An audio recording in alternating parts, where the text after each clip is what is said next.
Wir Kölner dürfen Jeck sein. Wir müssen Jeck sein. Und wir haben heute einen Hofnarren eingeladen. Hier kommt er nun, Marc Metzger. Was ist denn das für Quatsch? Moment mal, hier. Herr Präsident, das war so nicht abgesprochen, Herr Präsident. Ich hatte eigentlich vor ganz anders. Namens die Frau. Och, hat man sie auch so ins Plümo geschossen wie mich? Ja, ist ja. Es tut mir leid. Darf ich mal kurz durch? Hofnarr, ich habe so eine Schwellung. Ich habe mir das auch nicht. Ich bin der Karierte sonst. Ja, kann man nur nicht so gut erkennen. Man hat mich ja in einen Sack geschossen. Das gefällt mir gar nicht. Ein Originalkostüm von 1823, ja. So riecht es auch. Die hatten damals keine Reinigung. Und diese Tradition haben wir behalten. Da krieg ich so einen Hals drüber, nicht wahr? Ich könnte mir alles vorstellen, aber nicht Hofnarr. Ja, lachen Sie ruhig mal. Sie können zu Hause ruhig zeigen, dass hier noch Reststimmung herrscht in dieser Hütte, nicht wahr? Das kann man ruhig auch mal zeigen der Nation. Ja, kommt auf.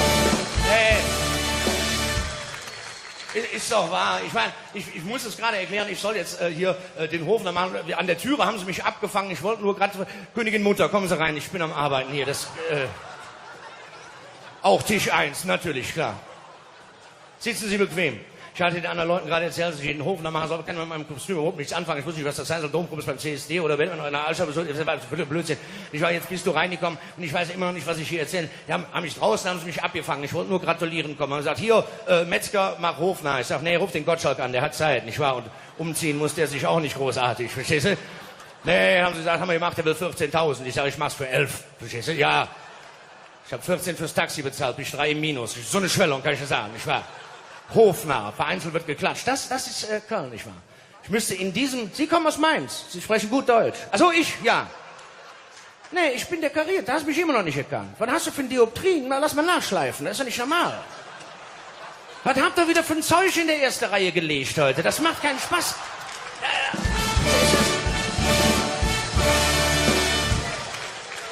Nee, war Spaß. Das ist komisch für die Zuschauer zu Hause an der Geräte. Das ist jetzt hier nicht meins, wie singt und lacht oder wenn Printen am Tisch stehen, Aachener Karneval. Nein, nein.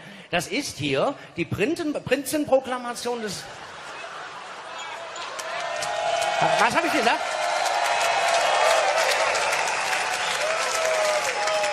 Boah, meine Jungfrau, wie lange sitzt du schon da? Die haben sie aber das Ding auf den Kopf gehämmert, da kommt ja kein Lächeln mehr durch. Ist ja... Hey, du Witzka.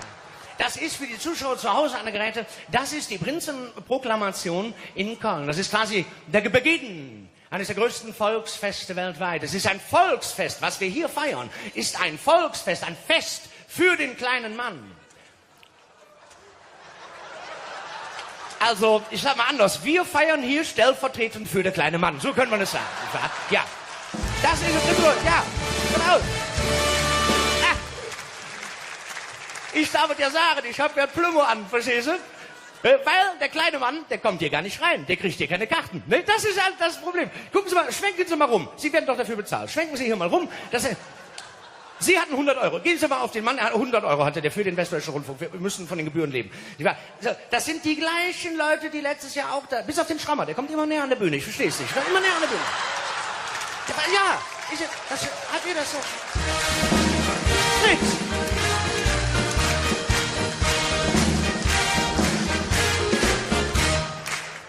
Was ist der Roter? Sitzt du drauf oder was ist? Weißt du? Ach da! Ja, grüß Sie! Allah! Ja, Entschuldigung. Der kommt immer näher nach vorne, der Schrammer. Der will mal Präsident werden hier. Ich sehe das kommt, ne? Da wäre ein ganz anderes Bild als wie das Hemd da oben. Da ist er überhaupt. Der Präsident ist ja... Ich war der Schrammer wäre eine Doppelspitze quasi. Aber ist egal. Wollen wir nicht drüber... nicht drüber sprechen. Nein, das ist hier, wie gesagt, die größte Feier im Kölner Karneval fürs Volk. Nicht wahr? Quasi wie der Wiener Opernball, bloß ohne die blöde Tanzerei, kann man sagen. Das ist ungefähr das hier. Nicht wahr? Ja, muss man sagen. Ja. Nein, und das ist wirklich, die Karte. Ich erkläre das gerade und dann gehe ich. Ich muss das gerade erklären. Die Karten hier, die kann man nicht, wie soll man sagen, die kann man also nicht, wenn man die kann man nicht kaufen. Die Karten hierfür muss man sich quasi erwulfen. Das ist sowas in der Art. Ja, das ist neu.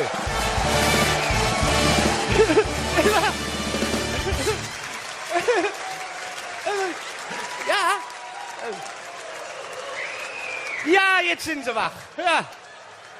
Alle von der Opposition. Das ist schön.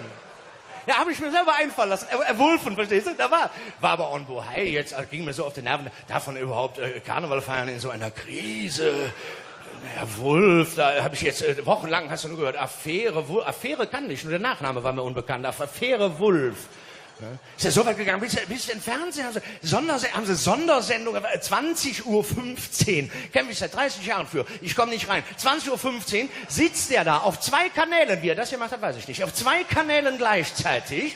Ja, und ist da am Erzählen. Ich sag zu meiner Frau, da müssen wir unbedingt gucken. Sondersendung, 20:15 Uhr, da muss was passiert sein. Die haben keinen Streusalz mehr. Irgendwas ist los. Wir müssen da gucken. 20:15 Uhr. Jetzt echt. Jetzt schalte ich da, ich bin am Aufregen, ich mach gleich gratulieren, dann bin ich auch raus. Hier, guckst du nach vorne, du bist gerade erst im Amt. So. Kann sich ganz schnell ändern. So, jetzt pass auf.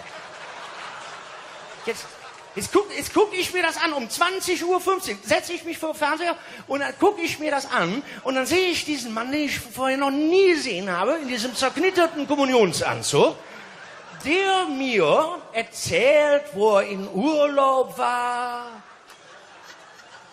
mit wem, wer ihm die Isolierglasfenster bezahlt hat, wie eine Transparenz, ne, und so. Das habe ich nicht verstanden.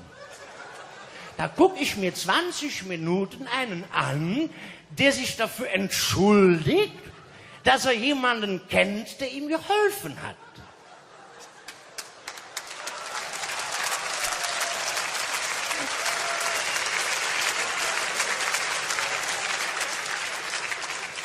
Liebe Fernsehnation, der Kölner an sich versteht hier das Problem nicht. Versteht? Das ist so.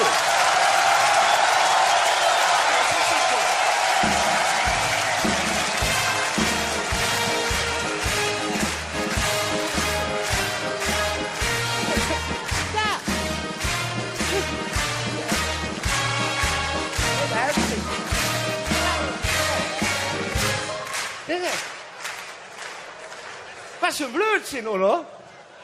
Wenn hier keiner einen kennen würde, wäre keiner im Saal, verstehst du? Wäre hier leer. Der Schrammer kriegt sich nicht mal ein. Ja. Herr Roth, das sieht nichts. Ich geh mal rüber. Herr Roth, Sie kennen die falschen Leute. Sie sitzen sehr weit hinten. Das ist wirklich... Das ist, verstehen Sie, zu Hause an der Geräte. In Köln ist Adenauer hat, das ist ein Gesetz, man kennt sich, man hört sich, das ist in Köln normal, nicht wahr? Und Adenauer hat es bis zum Bundeskanzler gebracht, nicht wahr? Mit seiner eigenen Stimme. Also man sollte sich auch selber kennen. Das ist auch sehr wichtig, dass man sich selber mit ins Boot nimmt. Nein, ne? Ich verstehe das nicht. Ich habe da kein Verständnis. Gut, ich meine, jetzt muss ja nicht jeder immer gleich zurücktreten, ist ja furchtbar, das ist ja Quatsch, nicht mal diese zurücktreten. Der Gutenberg ist so frei, kann der doch machen, der kann den Kredit dann abschreiben. Wortwitz vom Feinsten, ich mich selber nicht mehr ein. Sie überlegen noch, ne? Ja, das...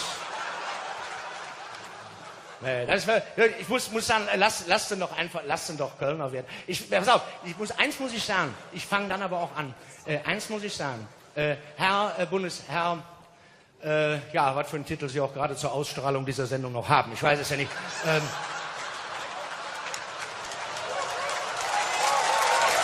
ja noch 2 Tage.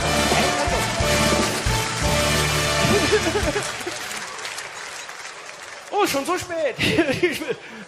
Nein, Herr, hier Dingens. Herr, pass mal auf, eins muss ich Ihnen sagen. Was Sie da mit der Presse gemacht haben, das war nicht, da hätten Sie auch, quatschen Sie ja den Anrufbeantworter voll.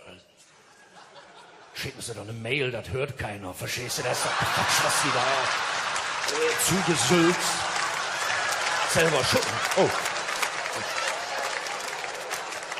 Das nervt mich aber langsam auf. Ich habe mal keine Schützen im Saal. Das ist ja aus dem Königsvogel hier. So.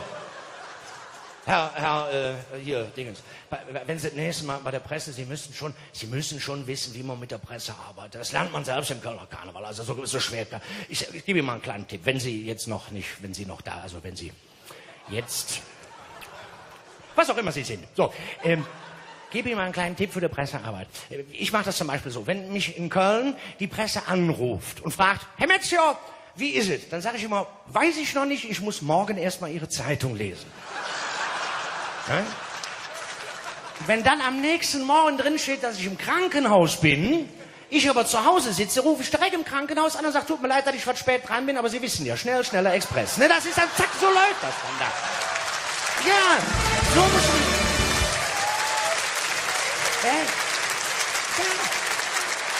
Naja. Ich war, Herr Bundesdings, bilden Sie sich da mal Ihre Meinung drüber. So, jetzt war ein ganz anderes Thema. Das ist ja, ich wollte jetzt gar nicht die ganze Zeit über Politik. Ich habe ja von Politik auch keine, das braucht ja auch kein Mensch. Ich wollte ja dem Dreigestirn.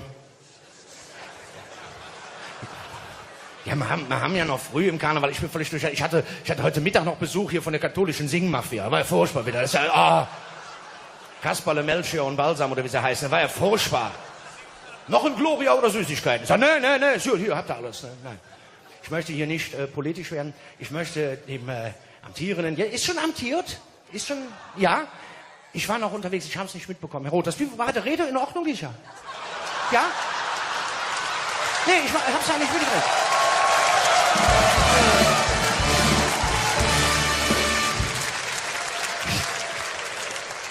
Sind Sie beschwerdefrei drüber gekommen? Ja. Hier, kleiner Tipp von mir, wenn es nicht so gut geklappt hat, auf keinen Fall der Presse anrufen, sonst sind Sie morgen weg.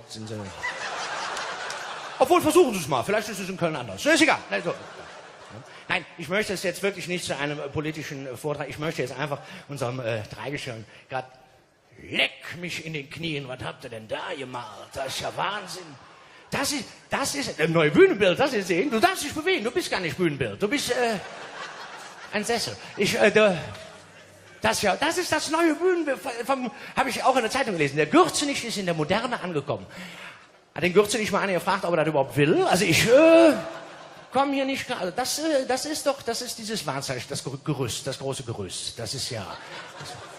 Ja, viele von Ihnen kennen das noch, das große Gerüst, das ehemalige Wahrzeichen von Köln, nicht wahr? Ja. Wo der Kölner von meint, dass noch eine Kirche drin steht. Das ist aber... Die ist schon weg. Muss man durchzählen, wie viele Japaner da jeden Tag mit dem Rucksack reingehen. Wenn da jeder nur einen Stein mitnimmt, ist das Ding bald in Peking. Also das ist ganz furchtbar. Das ist also das.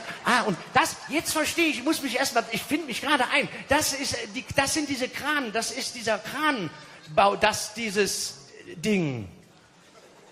Das ist schön, das muss ich für zu Hause erklären. Das ist wieder so typisch Kölsch, verstehen Sie? Das ist, nehmen Sie sich zu Hause, nehmen Sie sich mal Bauklötzchen und dann versuchen Sie das mal nachzubauen. Das hält nicht. Ich habe schon wochenlang Angst. Die haben sie wahrscheinlich bei Niedrigwasser angefangen zu bauen. Jetzt ist Hochwasser, können sie den letzten Pfeiler nicht mehr hinstellen. Das ist ganz gefährlich, ist das. Warte ab, da geht noch 2 Monate gut, dann fallen die oben, haben wir 3 Fußgängerbrücke nach Porz. Egal, so macht's der Kölner.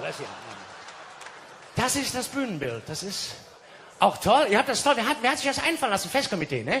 Schön. Auch hier mit den Menschen drin, mit den Pappnasen, toll. Tünnes und Schäl habe ich gesehen. Tünnes und Schäl gab es gar nicht, ne? Dombaumeister Gerhard habe ich auch gesehen. Dombaumeister, erster Dombaumeister auch dabei. Und Lukas Podolski. Wie stehen wir denn vor der Öffentlichkeit da? 2, die es nie gegeben hat. Einer, der nicht fertig geworden ist und einer, der nie mitspielt. Das sieht doch blöd aus, oder? Ehrlich. Ja, ehrlich sagen.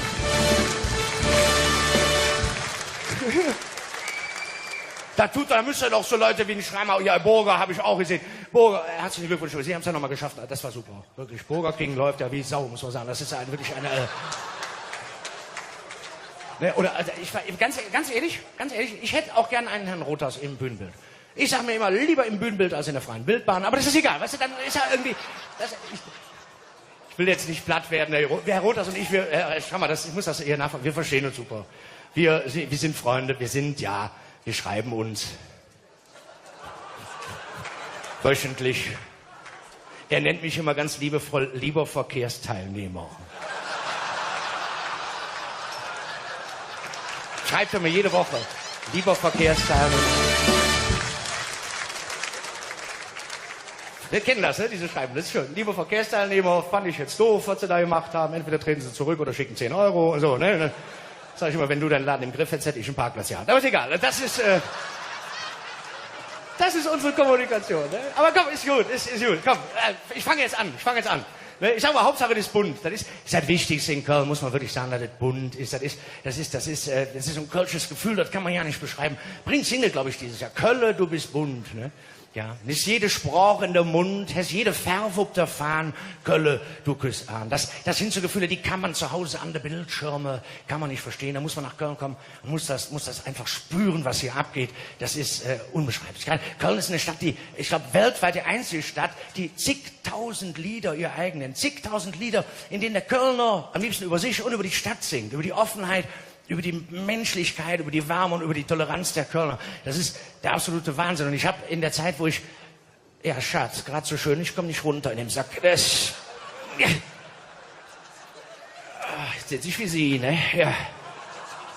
Ich habe gerade in der Zeit, in der ich hinter der Bühne stehen durfte, stundenlang, so kurze Zeit, habe ich viele, viele Beiträge gesehen, auch der Kollegen. Und ja, Sie haben es alle mitbekommen, einer derjenigen, der uns viele, viele dieser Lieder geschenkt hat, ist von uns gegangen. Und dann habe ich zu Hause gesessen und dachte, mein Gott, jetzt was mache ich als kleiner Karnevalskasper?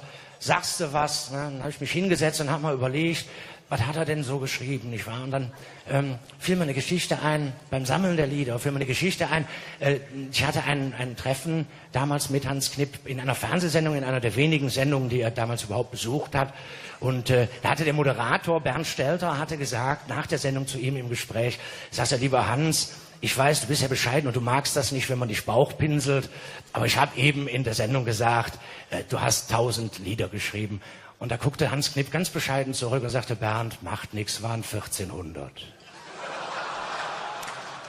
Und da habe ich gedacht, ja, das ist kölsche Seele, oder? Und es ist was passiert. Ich erzähle das noch gerade, es berührt mich einfach. Wir haben uns am Tag nach seinem Tod durch Zufall getroffen in der Hofburg. Viele Musiker waren dabei, viele Redner. Und irgendwann ging Kai Engel, der kleine Kai, ging ans Klavier und spielte in das Gemurmel herein, spielte Maschenken der Aleper Blümscher. Und plötzlich, völlig untypisch für die Kölsche Hofburg, wurde es ganz leise. Und es hat keiner mehr gebrüllt oder geschrien oder hat Lieder mitgegrölt. Nein, man summte mit, man lag sich in den Armen, konnte jedes einzelne Wort. Und das ging stundenlang so. Jedes seiner Lieder wurde gespielt und alle sangen mit, lagen sich in den Armen. Und nach vielen, vielen Stunden, als es dann zu Ende war, standen wir da, hatten alle feuchte Augen und hatten, glaube ich, alle nur das eine im Kopf. Ja, das ist Kölle. Ganz still standen wir da und dieses Gefühl, das durfte ich mitnehmen aus dieser Nacht und möchte mich deswegen an dieser Stelle in meiner Art und ich glaube auch in seiner einfach nur verneigen und sagen, danke, Hans Knipp.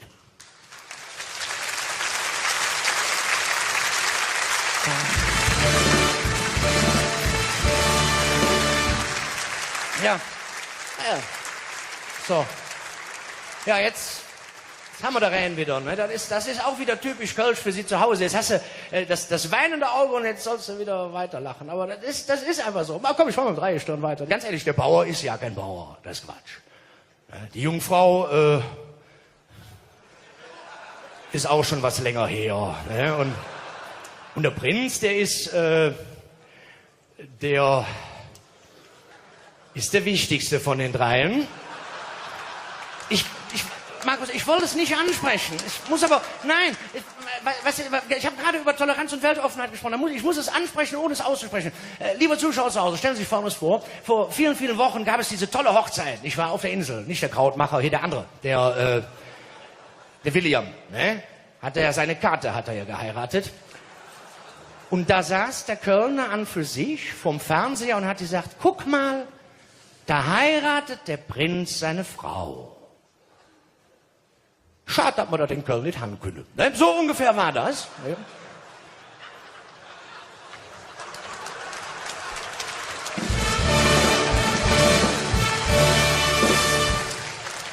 Und so habe ich es ausgesprochen, ohne zu sagen, Markus. Aber das ist genau das, was ich meine. Wir haben 100.000 Lieder der Freude, der Menschlichkeit, des Miteinanders. Lasst uns 100.000 Lieder nicht lügen lassen. Lasst uns sie singen und gemeinsam feiern. Das Dreigestirn der Session 2012. Ich darf euch nur ganz recht herzlich gratulieren und wünsche euch, man sagt immer, bei der Prinzenproklamation hast du ein ganz schreckliches Publikum. Als Redner hat man richtig Angst. Wenn ihr das Publikum für die ganze Session habt, dann wird es die geilste Zeit eures Lebens. Ich wünsche euch eine tolle Session 2012.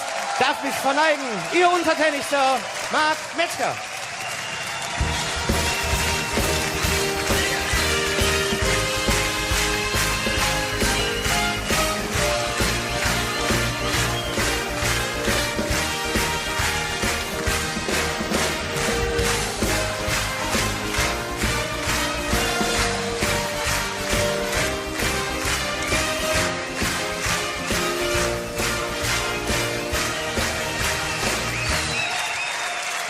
Meine sehr geehrten Damen und Herren, unser Hofnarr Marc Metzger. Lasst uns ausrufen, einfach Köln! Festkomitee! Marc Metzger!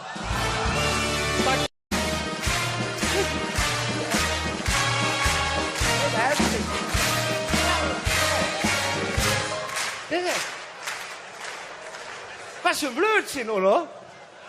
Wenn hier keiner einen kennen würde, wäre keiner im Saal, verstehst du? Wäre hier leer. Schreimer kriegt sich nicht mehr ein. Ne? Ja. Herr Roth, das sieht nichts. Ich geh mal rüber. Da. Herr Roth, Sie kennen die falschen Leute. Sie sitzen sehr weit hinten. Das ist wirklich... Das ist, verstehen Sie, zu Hause an der Geräte. In Köln ist Adenauer hat, das ist ein Gesetz, man kennt sich, man hört sich, das ist in Köln normal, nicht wahr? Und Adenauer hat es bis zum Bundeskanzler gebracht, nicht wahr?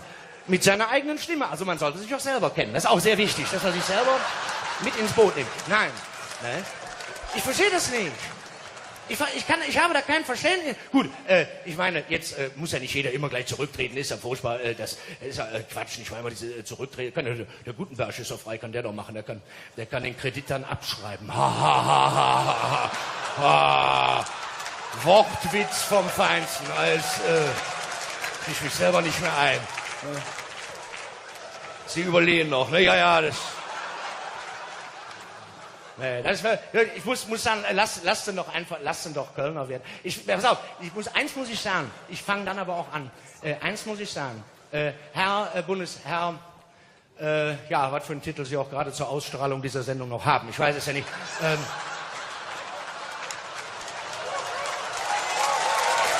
ja noch 2 Tage.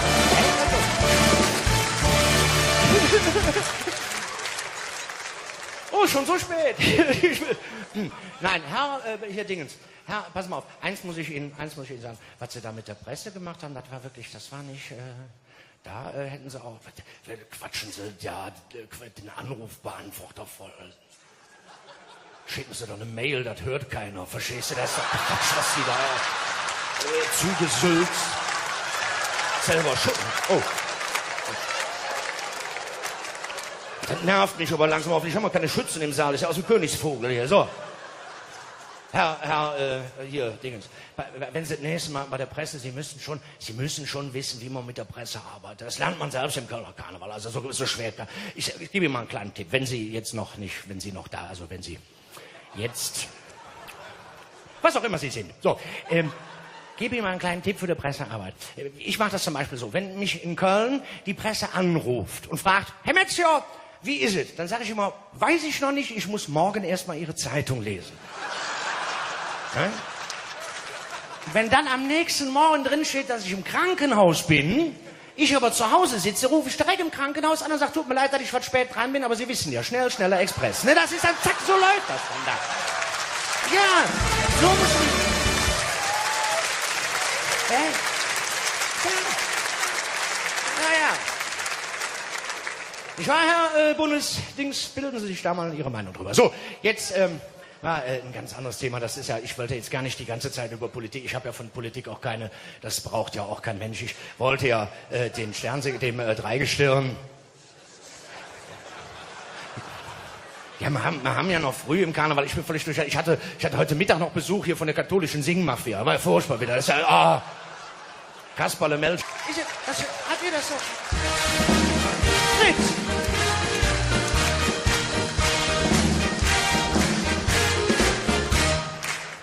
Was ist der Rot? Das sitzt du drauf, oder was ist? Weißt du? Ach, da! Ja, grüß Sie! Allah! Ja. Entschuldigung.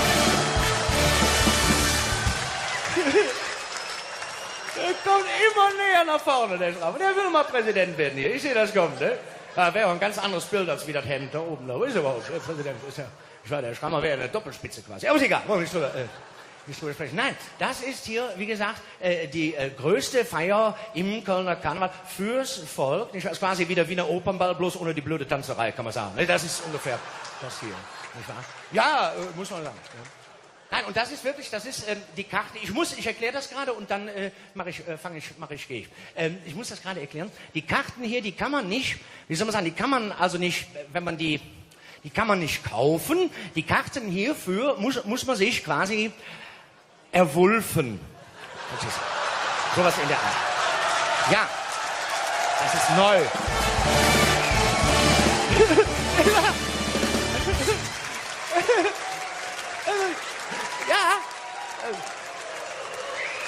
Ja, jetzt sind sie wach. Ja. Alle von der Opposition. Das ist schön.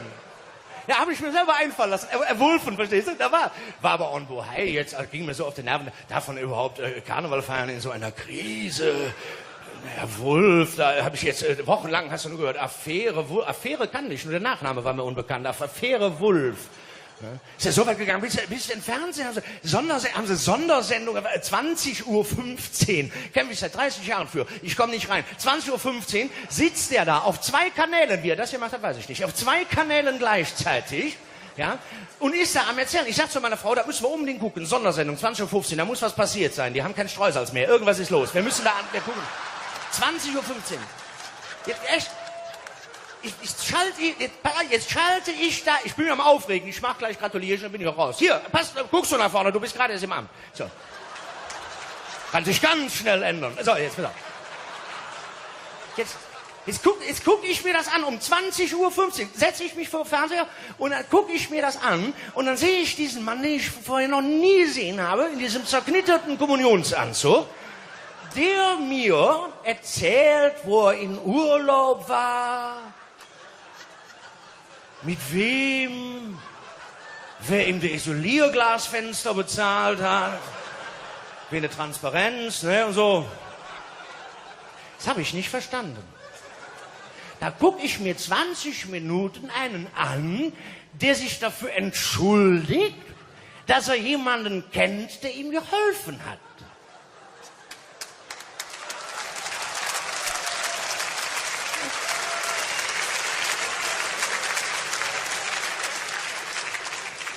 Liebe Fernsehnation, der Kölner an sich versteht hier das Problem nicht. Versteht? Das ist so.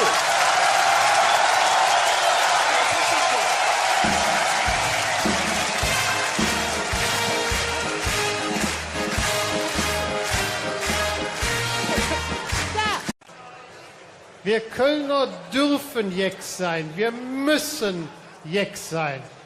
Und wir haben heute einen Hofnarren eingeladen.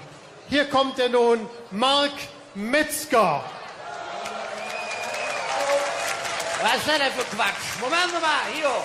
Herr Präsident, das war so nicht abgesprochen, Herr Präsident. Ich hatte eigentlich vor ganz anders. Namens die Frau. Och, hat man sie auch so ins Plümo geschossen wie mich? Ja, ist ja. Es tut mir leid. Darf ich mal kurz durch? Hofnarr, ich habe so eine Schwellung. Ich habe mir das auch nicht. Ich bin der Karierte sonst. Ja, kann man nur nicht so gut erkennen. Man hat mich ja in einen Sack geschossen. Das gefällt mir gar nicht. Ein Originalkostüm von 1823, ja. So riecht es auch. Die hatten damals keine Reinigung. Und diese Tradition haben wir behalten. Da krieg ich so einen Hals drüber, nicht wahr? Ich könnte mir alles vorstellen, aber nicht Hofnarr. Ja, lachen Sie ruhig mal. Sie können zu Hause ruhig zeigen, dass hier noch Reststimmung herrscht in dieser Hütte, nicht wahr? Das kann man ruhig auch mal zeigen der Nation. Ja, kommt auf. Ist doch wahr. Ich meine, ich muss es gerade erklären. Ich soll jetzt hier den Hofnarr machen. An der Türe haben sie mich abgefangen. Ich wollte nur gerade... Königin Mutter, kommen Sie rein. Ich bin am Arbeiten hier. Auch Tisch 1, natürlich, klar. Sitzen Sie bequem. Ich hatte den anderen Leuten gerade erzählt, dass ich den Hofnarr machen soll, kann man mit meinem Kostüm überhaupt nichts anfangen. Ich wusste nicht, was das sein soll. Domprobe beim CSD oder wenn man in einer Altstadt besucht, das war Blödsinn. Ich war jetzt bist du reingekommen und ich weiß immer noch nicht, was ich hier erzähle. Die haben mich draußen, haben sie mich abgefangen. Ich wollte nur gratulieren kommen. Und gesagt, hier, Metzger, mach Hofnarr. Ich sag, nee, ruf den Gottschalk an, der hat Zeit, nicht wahr? Und umziehen muss der sich auch nicht großartig, verstehst du? Nee, haben sie gesagt, haben wir gemacht, der will 14.000. Ich sage, ich mach's für 11, verstehst du? Ja. Ich habe 14 fürs Taxi bezahlt, bin ich 3 im Minus. So eine Schwellung, kann ich dir sagen, nicht wahr? Hofnarr, vereinzelt wird geklatscht. Das ist Köln, nicht wahr? Ich müsste in diesem... Sie kommen aus Mainz. Sie sprechen gut Deutsch. Also ich, ja. Nee, ich bin dekoriert. Da hast du mich immer noch nicht erkannt. Was hast du für ein Dioptrien? Na, lass mal nachschleifen. Das ist ja nicht normal. Was habt ihr wieder für ein Zeug in der ersten Reihe gelegt heute? Das macht keinen Spaß.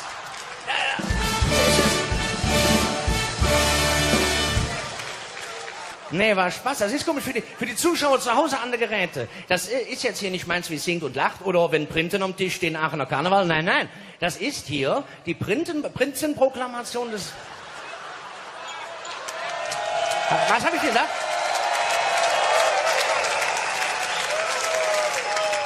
Boah, meine Jungfrau, wie lange sitzt du schon da? Die haben sie aber das Ding auf den Kopf gehämmert, da kommt ja kein Lächeln mehr durch. Ist ja... Hey, du Witzka. Das ist für die Zuschauer zu Hause an der Geräte, das ist die Prinzenproklamation in Köln. Das ist quasi der Beginn eines der größten Volksfeste weltweit. Es ist ein Volksfest. Was wir hier feiern, ist ein Volksfest, ein Fest für den kleinen Mann. Also, ich sag mal anders, wir feiern hier stellvertretend für den kleinen Mann. So könnte man es sagen. Ja, das ist es gut. Ja, genau. Ah. Ich darf dir sagen, ich habe ja Plümo an, verstehst du? Weil der kleine Mann, der kommt hier gar nicht rein. Der kriegt hier keine Karten. Ne? Das ist halt das Problem. Gucken Sie mal, schwenken Sie mal rum. Sie werden doch dafür bezahlt. Schwenken Sie hier mal rum. Sie hatten 100 Euro. Gehen Sie mal auf den Mann. 100 Euro hatte der für den Westdeutschen Rundfunk. Wir müssen von den Gebühren leben. Das sind die gleichen Leute, die letztes Jahr auch da... Bis auf den Schrammer. Der kommt immer näher an der Bühne. Ich verstehe es nicht. Der kommt immer näher an der Bühne. Ja. Wir kennen das, ne? Diese Schreiben. Das ist schön. Liebe Verkehrsteilnehmer, fand ich jetzt doof, was Sie da gemacht haben. Entweder treten Sie zurück oder schicken 10 Euro und so. Ne? Sag ich immer, wenn du deinen Laden im Griff hättest, hätte ich einen Parkplatz gehabt. Aber ist egal. Das ist unsere Kommunikation. Ne? Aber komm, ist gut. Ist gut. Komm, ich fange jetzt an. Ne? Ich sage mal, Hauptsache das ist bunt. Das ist das Wichtigste in Köln, muss man wirklich sagen, dass das bunt ist. Das ist ein kölsches Gefühl, das kann man ja nicht beschreiben. Bringt Single, glaube ich, dieses Jahr. Kölle, du bist bunt. Ne? Ja, ist jede Sprache in der Mund, hast jede Farbe auf der Fahne, Kölle, du küsst an. Das sind so Gefühle, die kann man zu Hause an der Bildschirme, kann man nicht verstehen. Da muss man nach Köln kommen, muss das einfach spüren, was hier abgeht. Das ist unbeschreiblich. Köln ist eine Stadt, die, ich glaube, weltweit die einzige Stadt, die zigtausend Lieder, ihr eigenen, zigtausend Lieder, in denen der Kölner am liebsten über sich und über die Stadt singt, über die Offenheit, über die Menschlichkeit, über die Wärme und über die Toleranz der Kölner. Das ist der absolute Wahnsinn. Und ich habe in der Zeit, wo ich... Ja, Schatz, gerade so schön, ich komme nicht runter in dem Sack. Das... Ja. Jetzt sitze ich wie Sie, ne? Ja. Ich habe gerade in der Zeit, in der ich hinter der Bühne stehen durfte, stundenlang, so kurze Zeit, habe ich viele Beiträge gesehen, auch der Kollegen. Und ja, Sie haben es alle mitbekommen, einer derjenigen, der uns viele dieser Lieder geschenkt hat, ist von uns gegangen. Und dann habe ich zu Hause gesessen und dachte, mein Gott, jetzt was mache ich als kleiner Karnevalskasper? Sagst du was? Ne? Dann habe ich mich hingesetzt und habe mal überlegt, was hat er denn so geschrieben, nicht wahr? Und dann fiel mir eine Geschichte ein, beim Sammeln der Lieder, fiel mir eine Geschichte ein. Ich hatte ein Treffen damals mit Hans Knipp in einer Fernsehsendung, in einer der wenigen Sendungen, die er damals überhaupt besucht hat. Und da hatte der Moderator Bernd Stelter hatte gesagt, nach der Sendung zu ihm im Gespräch, sagt er, lieber Hans, ich weiß, du bist ja bescheiden und du magst das nicht, wenn man dich bauchpinselt, aber ich habe eben in der Sendung gesagt, du hast 1000 Lieder geschrieben. Und da guckte Hans Knipp ganz bescheiden zurück und sagte, Bernd, macht nichts, waren 1400. Und da habe ich gedacht, ja, das ist kölsche Seele, oder? Und es ist was passiert, ich erzähle das noch gerade, das berührt mich einfach. Wir haben uns am Tag nach seinem Tod durch Zufall getroffen in der Hofburg. Viele Musiker waren dabei, viele Redner. Und irgendwann ging Kai Engel, der kleine Kai, ging ans Klavier und spielte in das Gemurmel herein, spielte Maschenken der Aleper Blümscher. Und plötzlich, völlig untypisch für die Kölsche Hofburg, wurde es ganz leise. Und es hat keiner mehr gebrüllt oder geschrien oder hat Lieder mitgegrölt. Nein, man summte mit, man lag sich in den Armen, konnte jedes einzelne Wort. Und das ging stundenlang so. Jedes seiner Lieder wurde gespielt und alle sangen mit, lagen sich in den Armen. Und nach vielen Stunden, als es dann zu Ende war, standen wir da, hatten alle feuchte Augen und hatten, glaube ich, alle nur das eine im Kopf. Ja, das ist Kölle. Ganz still standen wir da und dieses Gefühl, das durfte ich mitnehmen aus dieser Nacht und möchte mich deswegen an dieser Stelle in meiner Art und ich glaube auch in seiner einfach nur verneigen und sagen, danke, Hans Knipp.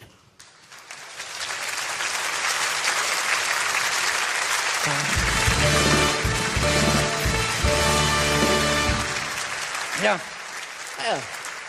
So. Ja, jetzt haben wir da rein wieder. Ne? Das ist auch wieder typisch Kölsch für Sie zu Hause. Jetzt hast du Schön Balsam oder wie sie heißen. Das war ja furchtbar. Noch ein Gloria oder Süßigkeiten. Ich sag, nee, hier habt ihr alles. Ne? Nein. Ich möchte hier nicht politisch werden. Ich möchte dem Amtierenden... Ja, ist schon amtiert? Ist schon... Ja. Ich war noch unterwegs, ich habe es nicht mitbekommen. Herr Roth, wie war der Rede in Ordnung, Lisa? Ja? Nee, ich hab's ja nicht mitgekriegt.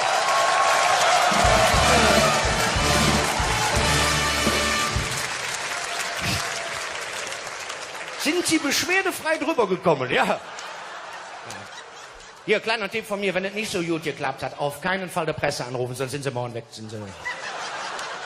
Obwohl, versuchen Sie es mal, vielleicht ist es in Köln anders. Ist egal. Also, nein, ich möchte es jetzt wirklich nicht zu einem politischen Vortrag, ich möchte jetzt einfach unserem Dreigestirn gerade, leck mich in den Knien, was habt ihr denn da gemalt? Das ist ja Wahnsinn. Das ist ein neues Bühnenbild, das ist sehen. Du darfst dich bewegen, du bist gar nicht Bühnenbild, du bist ein Sessel. Das ist das neue Bühnenbild, habe ich auch in der Zeitung gelesen. Der Gürzenich ist in der Moderne angekommen. Hat den Gürzenich mal einer gefragt, ob er das überhaupt will. Also ich komme hier nicht klar. Also das ist dieses Wahrzeichen, das Gerüst, das große Gerüst. Das ist ja... Ja, viele von Ihnen kennen das noch, das große Gerüst, das ehemalige Wahrzeichen von Köln, nicht wahr? Ja. Wo der Kölner von meint, dass noch eine Kirche drin steht. Das ist aber... Die ist schon weg. Muss man durchzählen, wie viele Japaner da jeden Tag mit dem Rucksack reingehen. Wenn da jeder nur einen Stein mitnimmt, ist das Ding bald in Peking. Also das ist ganz furchtbar. Das ist also das. Und das, jetzt verstehe ich, ich finde mich gerade ein. Das sind diese Kranen, das ist dieser Kranbau, dieses Ding. Das ist schön, das muss ich für zu Hause erklären. Das ist wieder so typisch Kölsch, verstehen Sie? Das ist, nehmen Sie sich zu Hause, nehmen Sie sich mal Bauklötzchen und dann versuchen Sie das mal nachzubauen. Das hält nicht. Ich habe schon wochenlang Angst. Die haben sie wahrscheinlich bei Niedrigwasser angefangen zu bauen. Jetzt ist Hochwasser, können sie den letzten Pfeiler nicht mehr hinstellen. Das ist ganz gefährlich, ist das. Warte ab, da geht noch 2 Monate gut, dann fallen die oben, haben wir 3 Fußgängerbrücke nach Porz. Egal, so macht's der Kölner. Das ist das Bühnenbild. Das ist auch toll. Ihr habt das toll. Wer hat sich das einfallen lassen? Festkomitee, ne? Schön. Auch hier mit den Menschen drin, mit den Pappnasen, toll. Tünnes und Schäl habe ich gesehen. Tünnes und Schäl gab es gar nicht, ne? Dombaumeister Gerhard habe ich auch gesehen. Dombaumeister, erste Dombaumeister auch dabei. Und Lukas Podolski. Wie stehen wir denn vor der Öffentlichkeit da? 2, die es nie gegeben hat. Einer, der nicht fertig geworden ist und einer, der nie mitspielt. Das sieht doch blöd aus, oder? Ehrlich. Ja, ehrlich sagen.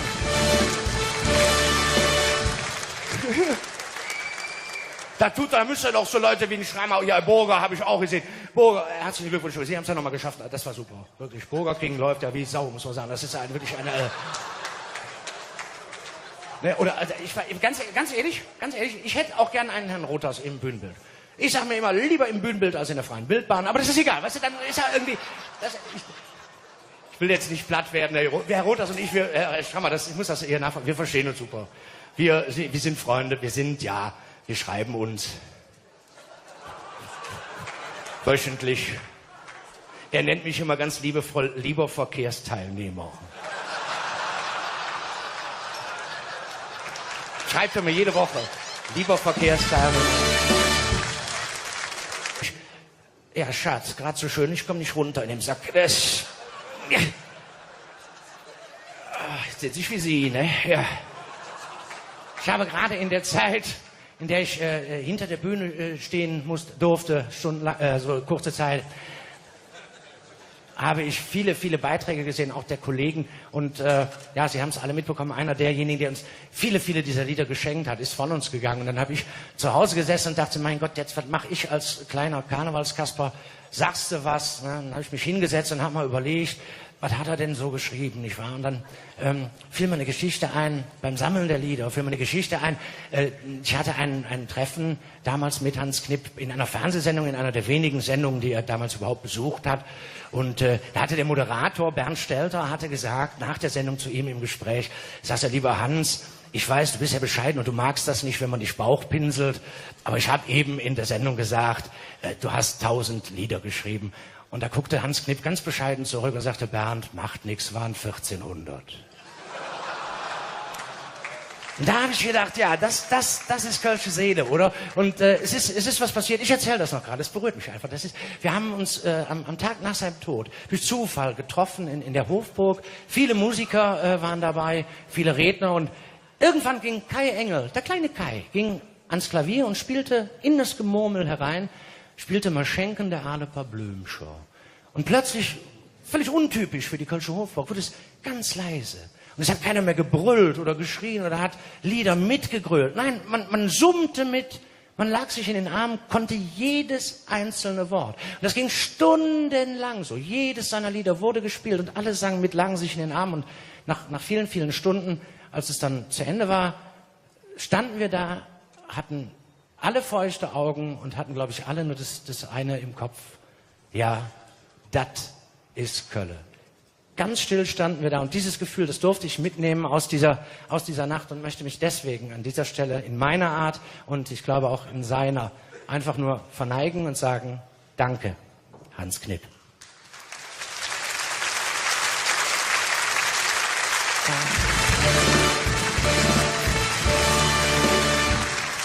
Ja. So. Ja, jetzt haben wir da rein wieder. Ne? Das ist auch wieder typisch Kölsch für Sie zu Hause. Jetzt hast du das weinende Auge und jetzt sollst du wieder weiterlachen. Aber das ist einfach so. Aber komm, ich mache mal 3 Stunden weiter. Ganz ehrlich, der Bauer ist ja kein Bauer. Das ist Quatsch. Die Jungfrau ist auch schon was länger her. Ne?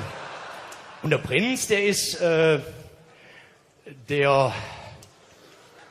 wichtigste von den dreien.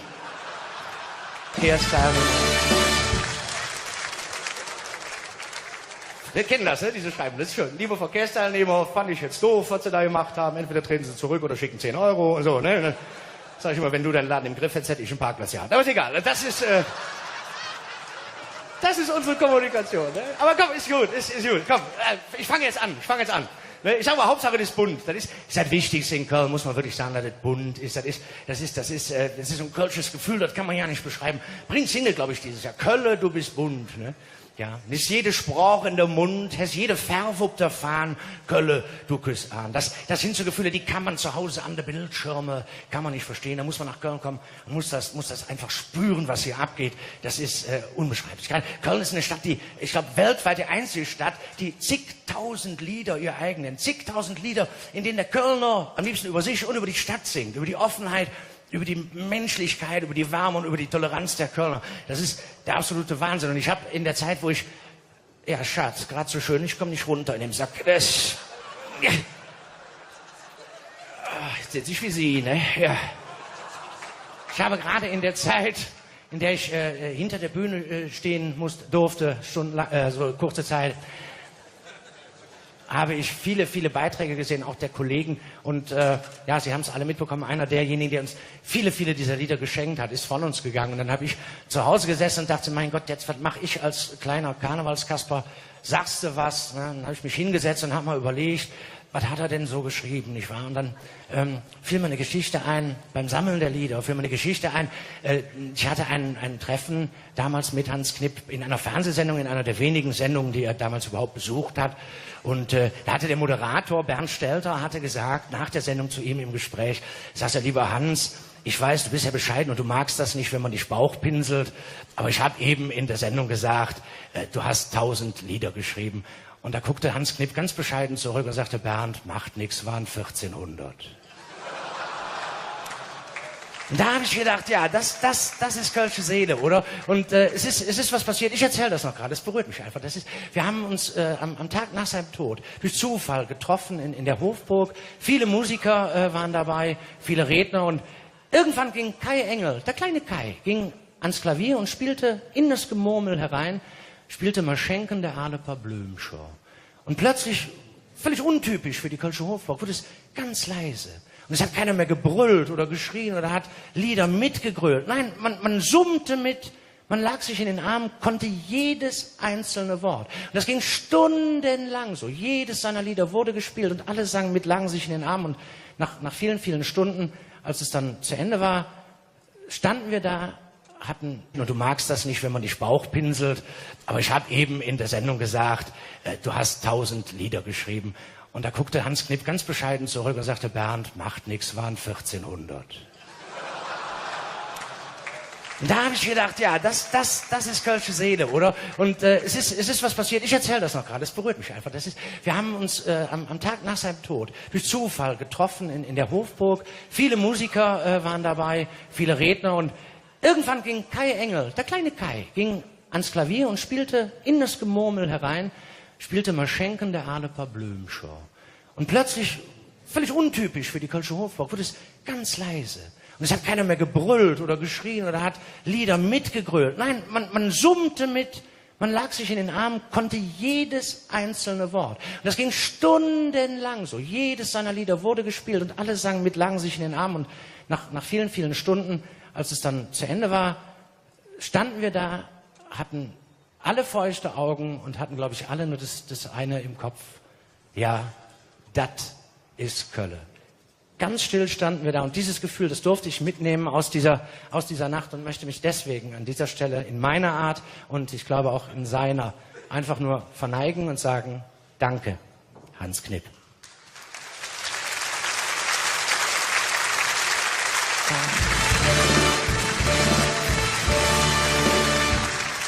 Ja. So. Ja, jetzt haben wir da rein wieder. Ne? Das ist auch wieder typisch Kölsch für Sie zu Hause. Jetzt hast du Schön Balsam oder wie sie heißen. Das war ja furchtbar. Noch ein Gloria oder Süßigkeiten. Ich sag, nee, so, hier habt ihr alles. Ne? Nein. Ich möchte hier nicht politisch werden. Ich möchte dem Amtierenden. Ja, ist schon amtiert? Ist schon. Ja? Ich war noch unterwegs. Ich habe es nicht mitbekommen. Herr Roth, das war der Rede in Ordnung, sicher? Ja? Nee, ich hab's ja nicht mitgekriegt.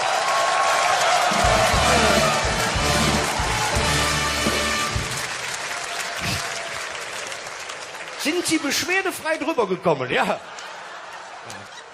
Hier, kleiner Tipp von mir, wenn es nicht so gut geklappt hat, auf keinen Fall der Presse anrufen, sonst sind Sie morgen weg. Obwohl, versuchen Sie es mal, vielleicht ist es in Köln anders. Ist egal. Also, nein, ich möchte es jetzt wirklich nicht zu einem politischen Vortrag, ich möchte jetzt einfach unserem Dreigestirn gerade leck mich in den Knien, was habt ihr denn da gemalt? Das ist ja Wahnsinn. Das ist ein neues Bühnenbild, das ist sehen. Du darfst dich bewegen, du bist gar nicht Bühnenbild, du bist ein Sessel. Das ist das neue Bühnenbild, habe ich auch in der Zeitung gelesen. Der Gürzenich ist in der Moderne angekommen. Hat den Gürzenich mal einer gefragt, ob er das überhaupt will. Also ich komme hier nicht klar. Also das ist dieses Wahrzeichen, das Gerüst, das große Gerüst. Das ist ja... Ja, kennen...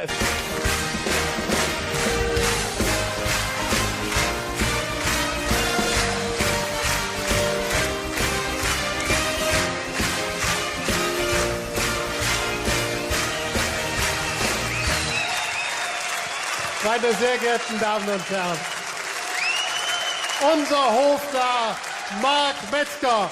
Lasst uns ausrufen, einfach Kölle! Festkomitee! Marc Metzger!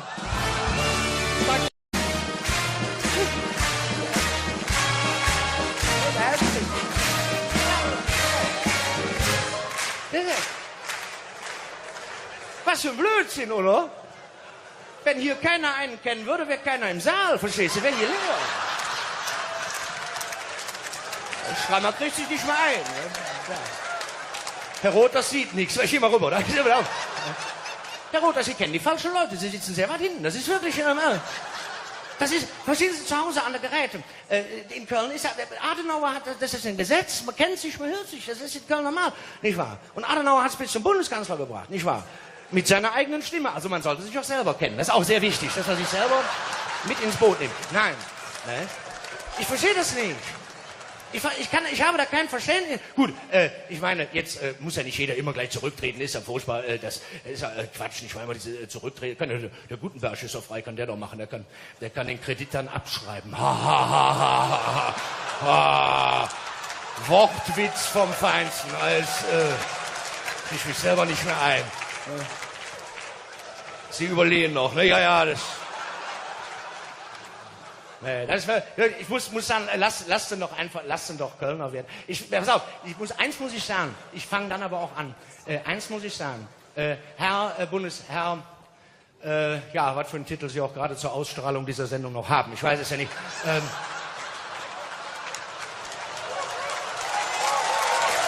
ja noch 2 Tage.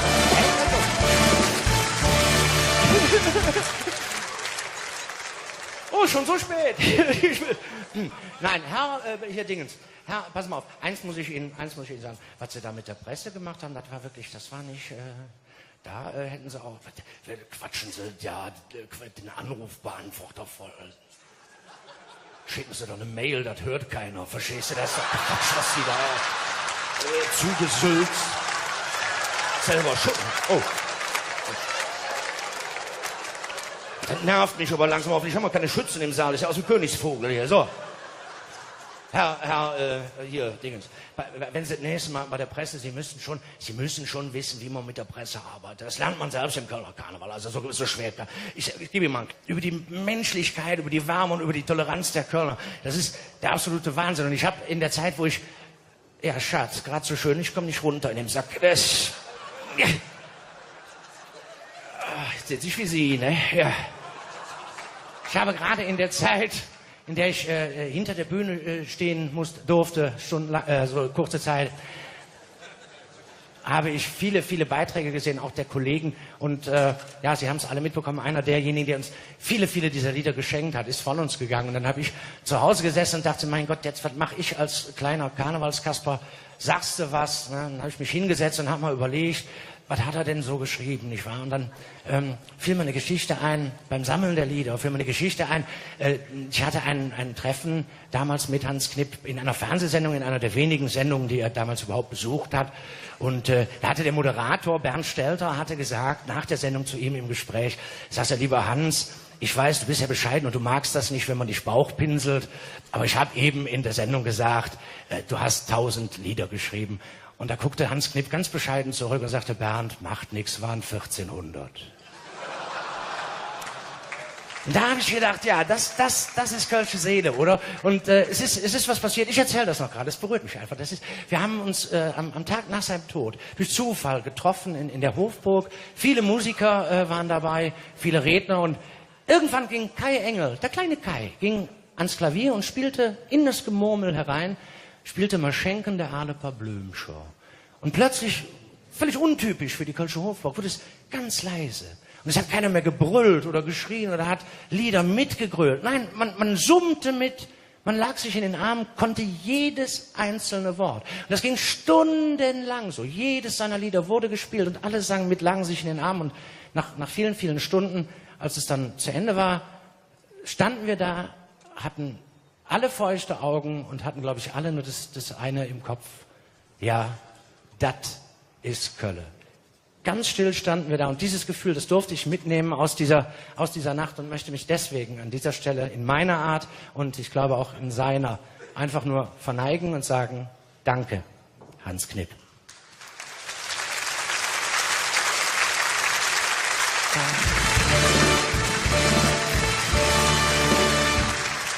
Ja. So. Ja, jetzt haben wir da rein wieder. Ne? Das ist auch wieder typisch Kölsch für Sie zu Hause. Jetzt hast du das weinende Auge und jetzt sollst du wieder weiterlachen. Aber das ist einfach so. Mal komm, ich mache mal 3 Stunden weiter. Ganz ehrlich, der Bauer ist ja kein Bauer. Das ist Quatsch. Die Jungfrau ist auch schon was länger her. Ne? Und der Prinz, der ist... Und verstehst du, da war aber auch ein Bohai, jetzt ging mir so auf den Nerven, davon überhaupt Karneval feiern in so einer Krise. Herr Wulff, da habe ich jetzt wochenlang, hast du nur gehört, Affäre kann nicht, nur der Nachname war mir unbekannt, Affäre Wulff. Ja. Ist ja so weit gegangen, bis im Fernsehen haben sie Sondersendungen, 20:15 Uhr, kämpfe ich seit 30 Jahren für, ich komme nicht rein. 20:15 Uhr sitzt der da auf 2 Kanälen, wie er das gemacht hat, weiß ich nicht, auf 2 Kanälen gleichzeitig. Ja, und ist da am Erzählen. Ich sag zu meiner Frau, da müssen wir unbedingt gucken. Sondersendung, 20:15 Uhr, da muss was passiert sein. Die haben kein Streusalz mehr. Irgendwas ist los. Wir müssen da gucken. 20:15 Uhr. Jetzt echt. Jetzt schalte ich da. Ich bin mir am Aufregen. Ich mach gleich gratulieren, dann bin ich auch raus. Hier, pass, guckst du nach vorne. Du bist gerade erst im Amt. So. Kann sich ganz schnell ändern. So, jetzt wieder. Jetzt guck ich mir das an, um 20:15 Uhr setze ich mich vor den Fernseher und dann gucke ich mir das an und dann sehe ich diesen Mann, den ich vorher noch nie gesehen habe, in diesem zerknitterten Kommunionsanzug, der mir erzählt, wo er in Urlaub war, mit wem, wer ihm die Isolierglasfenster bezahlt hat, wie eine Transparenz, ne, und so. Das habe ich nicht verstanden. Da gucke ich mir 20 Minuten einen an, der sich dafür entschuldigt, dass er jemanden kennt, der ihm geholfen hat.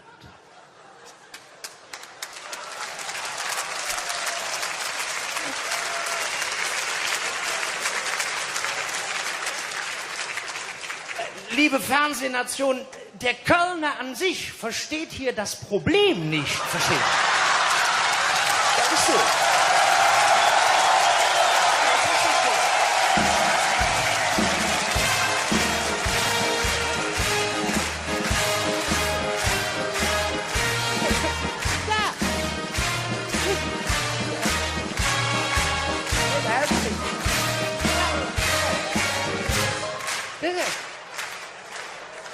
Was für ein Blödsinn, oder?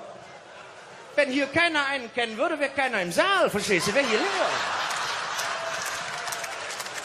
Der Schrammer kriegt sich nicht mal ein. Ja. Herr Roth, das sieht nichts. Ich geh mal rüber. Herr Roth, Sie kennen die falschen Leute. Sie sitzen sehr weit hinten. Das ist wirklich... Das ist, verstehen Sie, zu Hause an der Geräte. In Köln ist Adenauer hat, das ist ein Gesetz, man kennt sich, man hört sich, das ist in Köln normal, nicht wahr? Und Adenauer hat es bis zum Bundeskanzler gebracht, nicht wahr? Mit seiner eigenen Stimme, also man sollte sich auch selber kennen. Das ist auch sehr wichtig, dass man sich selber mit ins Boot nimmt. Nein, ne? Ich verstehe das nicht. Ich habe da kein Verständnis. Gut, ich meine, jetzt muss ja nicht jeder immer gleich zurücktreten. Geschenkt hat, ist von uns gegangen. Und dann habe ich zu Hause gesessen und dachte, mein Gott, jetzt was mache ich als kleiner Karnevalskasper? Sagst du was? Ne? Dann habe ich mich hingesetzt und habe mal überlegt, was hat er denn so geschrieben, nicht wahr? Und dann fiel mir eine Geschichte ein, beim Sammeln der Lieder, fiel mir eine Geschichte ein. Ich hatte ein Treffen damals mit Hans Knipp in einer Fernsehsendung, in einer der wenigen Sendungen, die er damals überhaupt besucht hat. Und da hatte der Moderator Bernd Stelter hatte gesagt, nach der Sendung zu ihm im Gespräch, sagt er, lieber Hans, ich weiß, du bist ja bescheiden und du magst das nicht, wenn man dich Bauchpinselt, aber ich habe eben in der Sendung gesagt, du hast 1000 Lieder geschrieben. Und da guckte Hans Knipp ganz bescheiden zurück und sagte, Bernd, macht nichts, waren 1400. Und da habe ich gedacht, ja, das ist kölsche Seele, oder? Und es ist was passiert. Ich erzähle das noch gerade, es berührt mich einfach. Wir haben uns am Tag nach seinem Tod durch Zufall getroffen in der Hofburg. Viele Musiker waren dabei, viele Redner. Und irgendwann ging Kai Engel, der kleine Kai, ging ans Klavier und spielte in das Gemurmel herein, spielte Maschenken der Aleper Blümscher. Und plötzlich, völlig untypisch für die Kölsche Hofburg, wurde es ganz leise.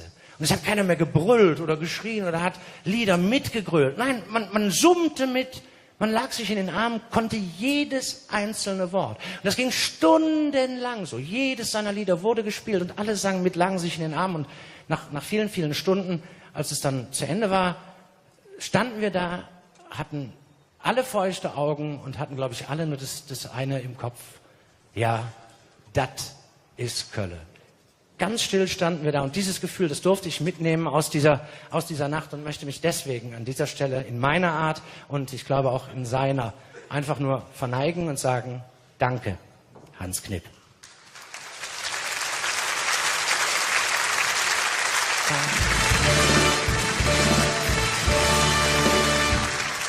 Ja. So. Ja, jetzt haben wir da rein wieder. Ne? Das ist auch wieder typisch Kölsch für Sie zu Hause. Jetzt hast du das weinende Auge und jetzt sollst du wieder weiterlachen. Aber das ist einfach so. Aber komm, ich mache mal 3 Stunden weiter. Ganz ehrlich, der Bauer ist ja kein Bauer. Das ist Quatsch. Die Jungfrau ist auch schon was länger her. Ne? Und der Prinz, der ist der wichtigste von den dreien. Markus, ich wollte es nicht ansprechen. Ich muss aber, nein, ich habe gerade über Toleranz und Weltoffenheit gesprochen. Ich muss es ansprechen, ohne es auszusprechen. Liebe Zuschauer zu Hause, stellen Sie sich Folgendes vor. Vor vielen, vielen Wochen gab es diese tolle Hochzeit. Ich war auf der Insel, nicht der Krautmacher, hier der andere. Der William, ne? Hat er ja seine Karte, hat er ja geheiratet. Und da saß der Kölner an für sich vom Fernseher und gesehen habe, in diesem zerknitterten Kommunionsanzug, der mir erzählt, wo er in Urlaub war, mit wem, wer ihm die Isolierglasfenster bezahlt hat, wie eine Transparenz, ne, und so. Das habe ich nicht verstanden. Da gucke ich mir 20 Minuten einen an, der sich dafür entschuldigt, dass er jemanden kennt, der ihm geholfen hat.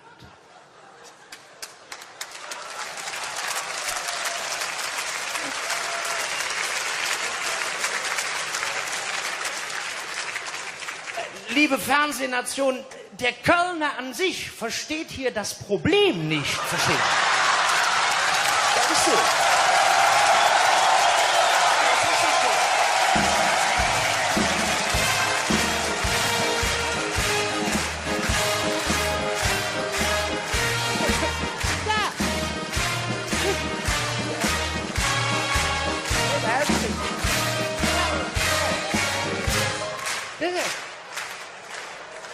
Was für ein Blödsinn, oder?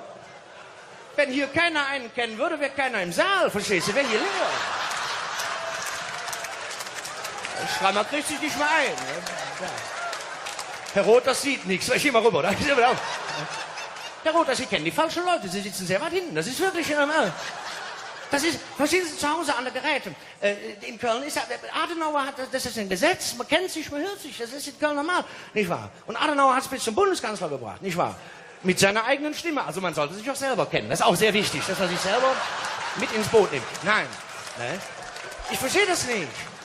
Ich habe da kein Verständnis. Gut, ich meine, jetzt muss ja nicht jeder immer gleich zurücktreten, ist ja furchtbar, das ist ja Quatsch, nicht mal diese zurücktreten. Der Gutenberg ist doch frei, kann der doch machen, der kann den Kredit dann abschreiben. Wortwitz vom Feinsten, als ich mich selber nicht mehr ein. Sie überlegen noch, ne? Ja, das... Nee, ich muss sagen, lasst ihn doch Kölner werden. Pass auf, eins muss ich sagen, ich fange dann aber auch an. Eins muss ich sagen, Herr Bundesherr, ja, was für einen Titel Sie auch gerade zur Ausstrahlung dieser Sendung noch haben, ich weiß es ja nicht. Sind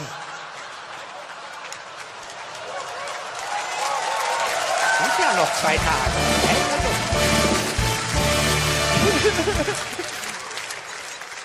Oh, schon so spät. Nein, Herr, hier Dingens. Herr, pass mal auf, eins muss ich Ihnen sagen. Was Sie da mit der Presse gemacht haben, das war nicht, da hätten Sie auch, quatschen Sie. Also, ich sag mal anders, wir feiern hier stellvertretend für den kleinen Mann. So könnte man es sagen. Ja, das ist es, ja, genau. Ich darf dir sagen, ich habe ja Plümo an, verstehst du?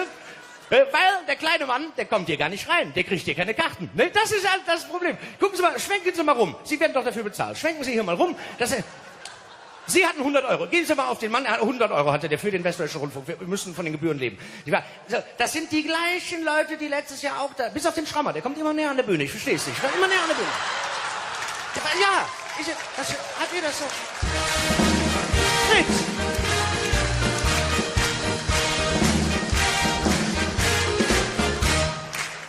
Was ist der Roter? Sitzt du drauf oder was ist? Weißt du? Ach da! Grüß Sie! Allah! Entschuldigung. Der kommt immer näher nach vorne, der Schraube. Der will mal Präsident werden hier. Ich sehe das kommt, ne? Da wäre ein ganz anderes Bild als wie das Hemd da oben. Da ist er überhaupt. Der Präsident ist ja... Ich war der Schrammer, wäre eine Doppelspitze quasi. Aber ist egal. Wollen wir nicht drüber... Nicht drüber sprechen. Nein, das ist hier, wie gesagt, die größte Feier im Kölner Karneval fürs Volk. Nicht wahr? Das ist quasi wie der Wiener Opernball, bloß ohne die blöde Tanzerei, kann man sagen. Das ist ungefähr das hier. Nicht wahr? Ja, muss man sagen. Ja. Nein, und das ist wirklich, die Karte. Ich erkläre das gerade und dann gehe ich. Ich muss das gerade erklären. Die Karten hier, die kann man nicht, wie soll man sagen, die kann man also nicht, wenn man die kann man nicht kaufen. Die Karten hierfür muss man sich quasi erwulfen. Das ist sowas in der Art. Ja, das ist neu.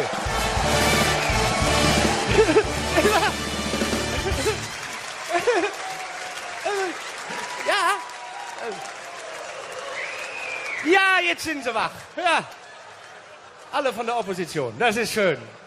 Ja, habe ich mir selber einfallen lassen. Erwulfen, verstehst du? Da war aber auch ein Bohai, jetzt ging mir so auf den Nerven, davon überhaupt Karneval feiern in so einer Krise. Herr Wulff, da habe ich jetzt wochenlang, hast du nur gehört, Affäre kann nicht, nur der Nachname war mir unbekannt. Affäre Wulff.